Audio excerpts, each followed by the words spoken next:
Video ini mungkin beberapa orang sudah ada yang menonton. Video ini menggambarkan malaikatul maut mencabut nyawa seseorang dengan sangat sadisnya. Ditarik ke belakang, kemudian malaikatul maut melipat-lipat badannya, lalu orang ini wafat di tempatnya.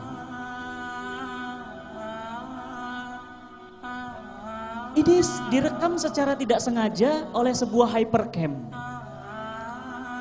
Jatuh sedikit saja, lalu malaikatul maut membanting-banting badannya. Lalu ditarik ke belakang dengan tarikan yang keras. Lalu kemudian malaikatul maut melipat-lipat badannya. Dan akhirnya orang ini pulang ke hadirat Allah dengan tidak pernah ia perkirakan.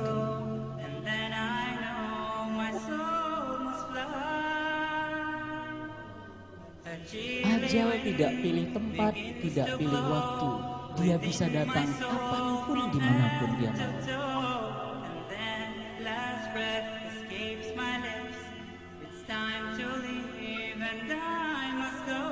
Oleh karena itu maka bisa jadi kajian ini adalah kajian terakhir bagi saya. Saya tidak tahu. Maka ketika diundang, saya berangkat. Kenapa? Jangan-jangan pengajian terakhir. Ketika kita diundang berangkat kajian, berangkatlah. Jangan-jangan ini benar-benar majelis kita terakhir kali. Jangan-jangan subuh tadi subuh terakhir. Jangan-jangan ciuman kepada suami dan kepada istri tadi adalah ciuman yang terakhir.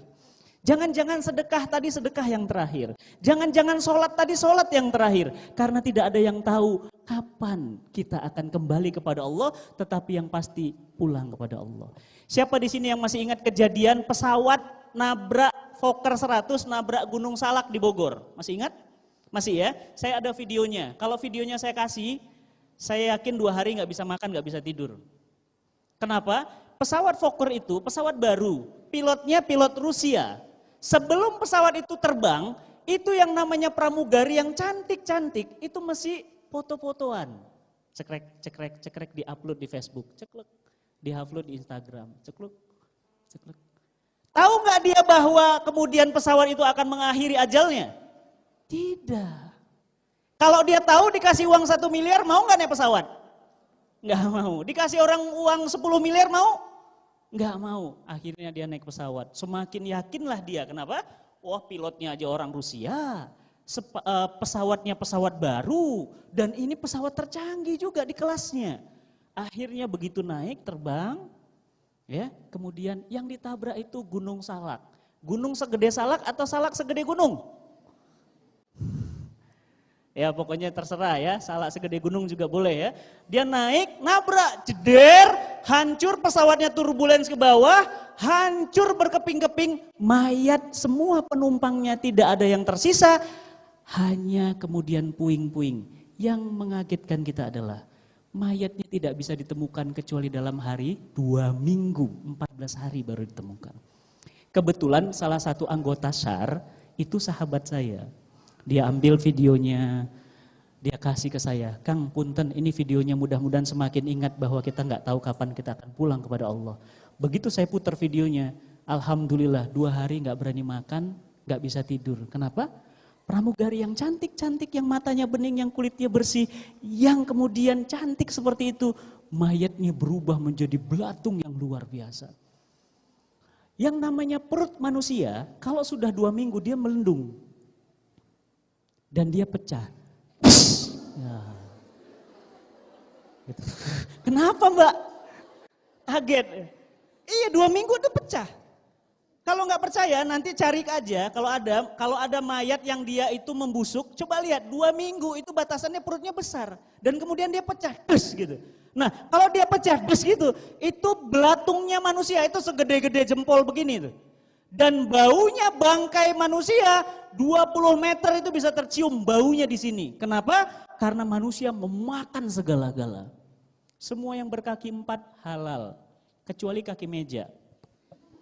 Itu pun keras, kalau lembek habis. Semua yang berdaun halal, kecuali daun telinga. Itu pun karena ada yang punya nih, kalau enggak habis juga. Jadi videonya ada, kalau ada yang mau silahkan boleh lihat. Waduh Masya Allah, dia bilang apa? Kang, Yang namanya kepala, ada yang nyangkut di pohon, ada yang badan dadanya terbelah, ada yang pahanya nyangkut di rongsokan pesawat, dan ada yang terbakar gosong sehingga wajahnya tidak lagi bisa dikenali. Nah, melihat ini, maka kita harusnya semakin sadar bahwa apa? Kita nggak tahu, tuh kemarin di Jakarta, tragedi Bintaro yang kedua. Ibu-ibunya sebelum naik kereta, ibunya tahu nggak bahwa kereta akan tabrakan? Nggak tahu. Kalau tahu, mau nggak naik kereta itu? Nggak tahu, sama kayak saya. Pernah satu perjalanan, saya sama Ustadz Felix ke Pekanbaru, naik pesawat. Berdua. Jadi ternyata udaranya parah, luar biasa. Der dibanting-banting. Akhirnya kita bilang apa? Lik, ini kayaknya titik terakhir kita. Beliau bilang, gak apa-apa Kang, kalau ini pesawat meledak, insya Allah makam kita berdekatan. Seriusnya tuh. Ini kalau benar-benar, karena goyang banget, orang sudah teriak-teriak, Allahu Akbar, Allahu Akbar, Allahu Akbar. Kita mencoba untuk tenang, sebenarnya tidak bisa tenang, manusia biasa. Kita bilang, ya Allah Robbi, jika ini memang terakhir bagi kita, insya Allah makam kita akan berdekatan. Luar biasa, nggak ada yang tahu, termasuk detik ini, termasuk Kelut kemarin, termasuk bencana-bencana yang menimpa kita, Merapi dan yang lainnya, nggak ada yang tahu sedikit pun. Nah, oleh karena itu maka kalau kita lihat di sini, ya, pada hari mereka berbangkit itu, mereka seakan-akan tidak tinggal di dunia melainkan sebentar saja, seperti di pagi hari atau sore hari saja. Kenapa? Ya wajar, hidup di yaumil mahsyar 50.000 tahun, hidup di dunia cuma 50 tahun. Sebentar saja, sebentar saja.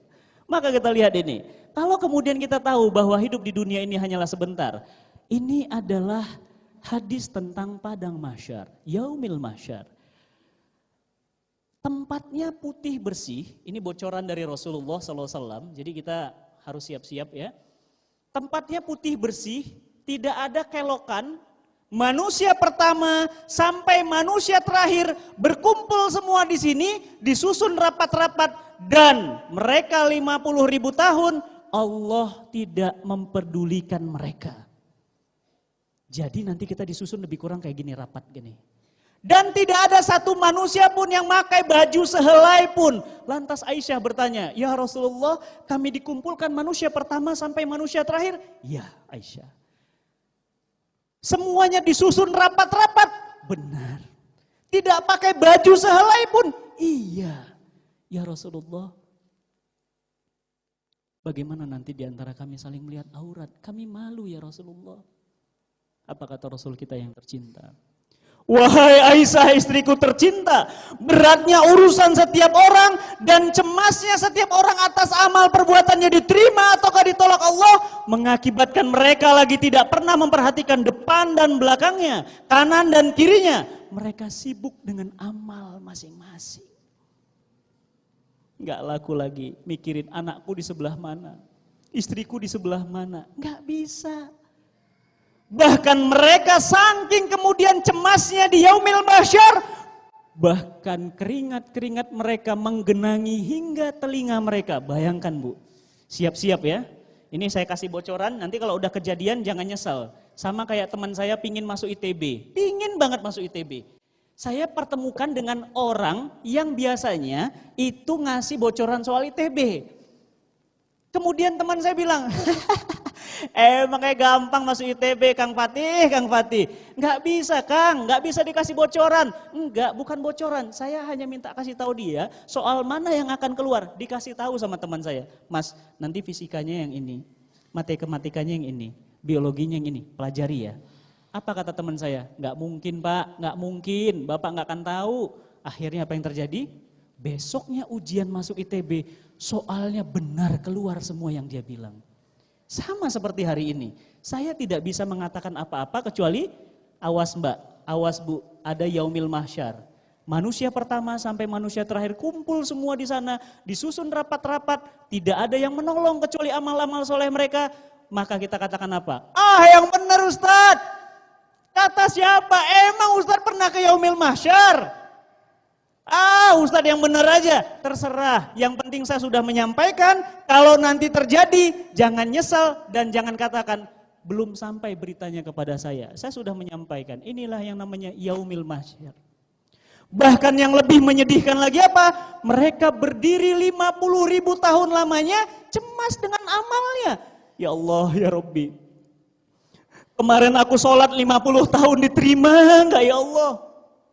Kemarin aku beribadah 50 tahun lamanya diterima tidak ya Allah? Aku haji, aku bersedekah, aku berdakwah, aku beramal soleh.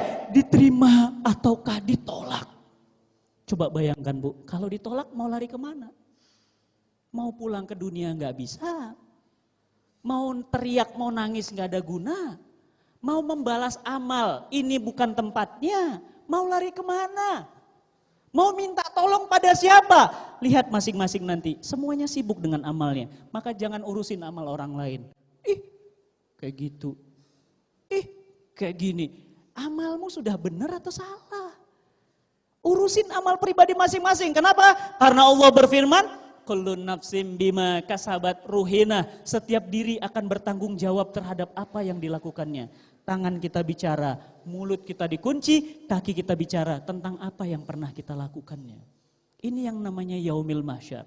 Nah, kemudian setelah dari yaumil mahsyar, kita kemudian harus merasakan apa yang disebut dengan kematian. Dan setiap yang bernyawa pasti merasakan yang namanya mati. Siapa di sini yang punya nyawa? Semua punya nyawa. Ingat, ini Allah Subhanahu wa taala menjelaskan, pasti merasakan mati. Dan ajal itu la yastakhiruna sya'ah wa la yastaqdimun. Dia enggak bisa dipercepat, juga enggak bisa diperlambat. Jika memang sudah tiba waktunya, maka tibalah waktunya. Nah, pertanyaan saya pada Bapak Ibu yang dirahmati Allah adalah, manusia itu seakan-akan dikepung oleh 99 macam sebab-sebab kematian. Jika itu gagal mengenainya, dia tetap saja tidak bisa lari dari yang namanya tua. Maka perhatikan wajah kita masing-masing, lihat kerutan-kerutannya. Rasakan halus wajah kita sudah mulai berubah, tatapan mata kita sudah mulai semakin melemah, fisik kita sudah semakin tidak kuat. Dan lihat rambut kita sudah mulai memutih, satu-satu sudah terasa. Sadar nggak kita? Detik-detik yang berlalu sesungguhnya semakin mengurangi jatah umur kita di dunia. Sadar nggak kita? Detik-detik itu berlalu semakin dekatlah kita dengan Allah Subhanahu wa taala, tempat pulang kita, tempat asli kita. Maka oleh karena itu saya ingin bertanya kepada Bapak Ibu-ibu yang dirahmati Allah. Pertanyaannya simpel saja. Fa'aina tazhabun? Mau kemana Anda? Mau kemana kita? Apakah kita ingin surga Allah atau nerakanya Allah? Ingin surganya atau nerakanya? Surganya. Jika ingin surganya, pertanyaannya adalah, sudahkah rumah tangga kita, rumah tangga menuju surganya Allah? Teman-teman kita, teman-teman menuju surganya Allah. Sudahkah kemudian keluarga besar kita, keluarga yang menuju Allah Subhanahu wa taala? Tapi kalau kita ingin masuk kepada nerakanya Allah, pastikan kita memang benar-benar inginkan nerakanya Allah. Temannya ahli neraka, keluarga rumah tangganya ahli neraka, tempat kantornya juga penduduk neraka, insya Allah sampai kepada neraka. Jangan kayak teman saya. Teman saya itu mau ke Surabaya, tapi naiknya bis Lampung. Sampai Surabaya, Surabaya di mana, Lampung di mana? Dia lari-lari, dia ngejar bis. Dia bilang apa? Ini bis Surabaya, ini bis Surabaya. Saya bilang, Mas, lihat dulu di atas tuh ada tulisan. Enggak, ini bis Surabaya. Dia naik. Begitu dia naik, saya bilang, Mas, baca dulu di depan tuh, jangan main naik aja. Begitu dia naik, ada tulisan Jakarta, Lampung. Sampai Surabaya? Enggak akan. Sama seperti kita hari ini. Jika ingin mencapai surganya Allah, berarti kita berjalan menuju kepada surganya Allah Subhanahu wa taala. Maka lihat waktu masing-masing, lihat ini jamnya. Tuh, jam. Terus berputar. Dia tidak pernah berhenti, dia terus berlalu. Dan sifat waktu, dia tidak bisa kembali walau hanya 1 detik. Bisa enggak kita kembali lagi ke masa SD kita? Bisa kita kembali ke masa bayi kita? Tidak bisa, kecuali kita pakai kantong ajaibnya Doraemon. Kembali ke masa lalu, cring gitu ya, nggak bisa. Kenapa? Karena memang waktu itu terus berlalu, lihat tuh, habis waktu. Dan Islam adalah agama yang sangat-sangat membesar-besarkan waktu. Sampai-sampai Allah Subhanahu wa taala bersumpah atas nama waktu. Wal asr, innal insana lafil husri. Demi waktu, demi masa. Jangan main-main sama waktu, sampai Allah bersumpah atas nama waktu, sesungguhnya manusia rugi, kecuali mereka orang-orang yang beramal soleh. Dan mereka senantiasa memberi nasihat dalam kesabaran, dan mereka juga memberi nasihat dalam kebenaran. Maka nasihat menasehati harus sabar, Mbak. Ustadz, suami saya itu susah banget diajak sholat. Sabar, terus nasihati. Ustadz, istri saya tuh susah banget disuruh nutup aurat. Sabar, terus nasihati. Ustadz, anak saya tuh susah banget disuruh baca Quran. Sabar dan terus nasihati. Mereka adalah orang-orang yang sangat-sangat dimuliakan Allah. Maka mereka ini dikatakan orang-orang yang beruntung. Maka marilah kita lihat waktu kita. Mari kita lihat jam kita masing-masing. Waktu kita terbatas. Waktu kita terbatas, mepet banget. Saya nggak tahu, jangan-jangan waktu kita sangat sempit. Kenapa sangat sempit? Ya ayyuhalladzina amanu ittaqullah wal tanzur nafsum ma qaddamat lighad. Di sini dikatakan apa? Wahai orang-orang yang beriman, bertakwalah kepada Allah dan hendaklah setiap diri memperhatikan apa yang dibuatnya untuk pulangnya besok. Sudah siap-siap pulang belum? Kalau saya lahir dan besar di Medan. Untuk pulang ke Medan, 3 bulan sebelum Lebaran, saya sudah membeli tiket. Kenapa? Karena persiapan jauh-jauh hari. Supaya tiketnya murah. Kalau untuk pulang ke Medan saja 3 bulan sudah beli tiket, kalau untuk pulang ke kampung akhirat, sudah punya tiket masing-masing? Sudah pegang, Bu? Belum. Maka siap-siap, kalau hari ini bagaimana? Maka marilah kita saksikan sebuah pemandangan, yang pemandangan ini tidak jauh-jauh, bukan orang lain. Pemandangan ini adalah pemandangan kita, pemandangan yang kita tidak akan pernah duga, pemandangan yang kita tidak akan pernah sangka. Bayangkan wajah-wajah yang kemudian tadi bisa tertawa. Wajah-wajah yang tadinya ceria, kini hanya terbungkus kain kafan, tidak ada gunanya. Di saat harta, tahta, dan kuasa tak mampu lagi bicara,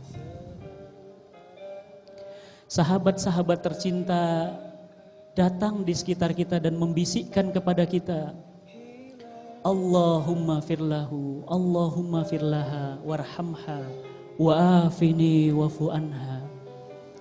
Kala itu semua lagi tidak ada yang berguna. Kala itu hanya kain-kain yang melintas di tubuh kita yang kaku.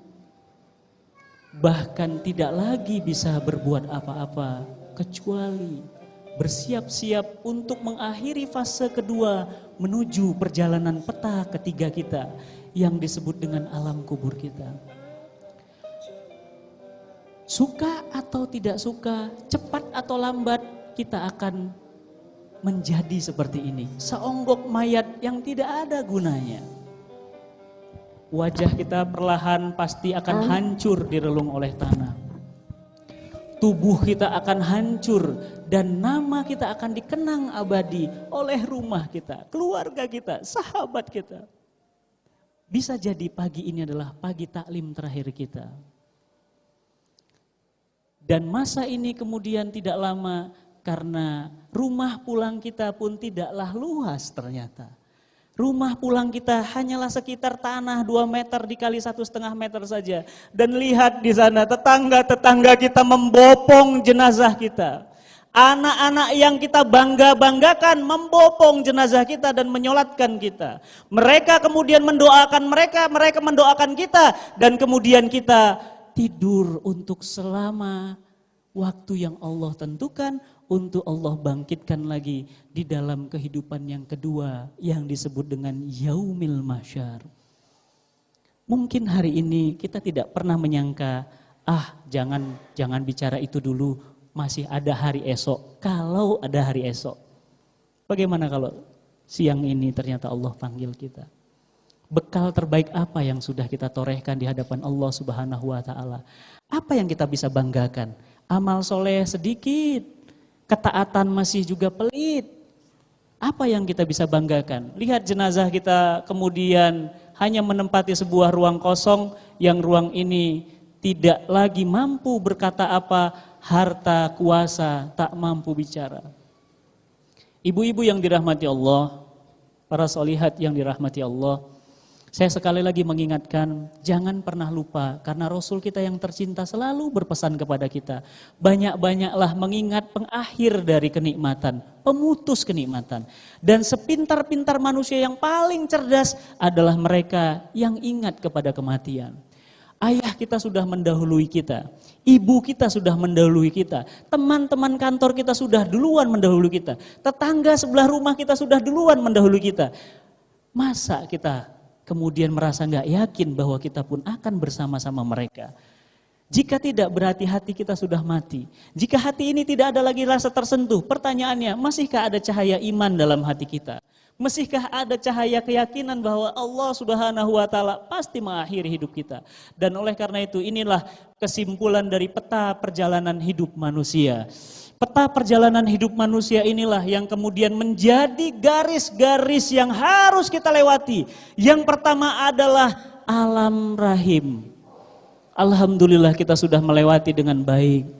Dan kita sekarang masuk kepada peta perjalanan yang kedua. Kita sekarang berada di sini. Menikmati dunia dengan sementara. Kemudian selesai, maka kemudian kita masuk kepada alam yang berikutnya, disebut dengan alam kubur.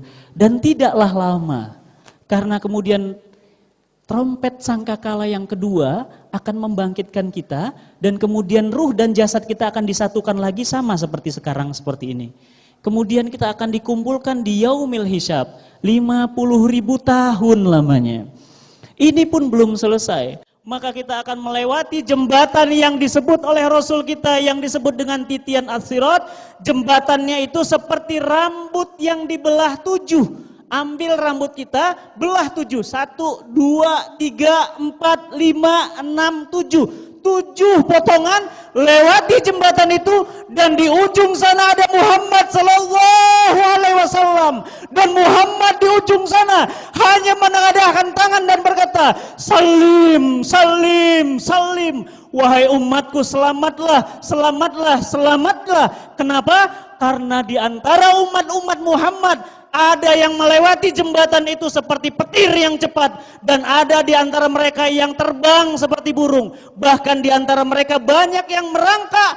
Bahkan Rasul kita katakan, banyak di antara umatku yang terjatuh di dalamnya.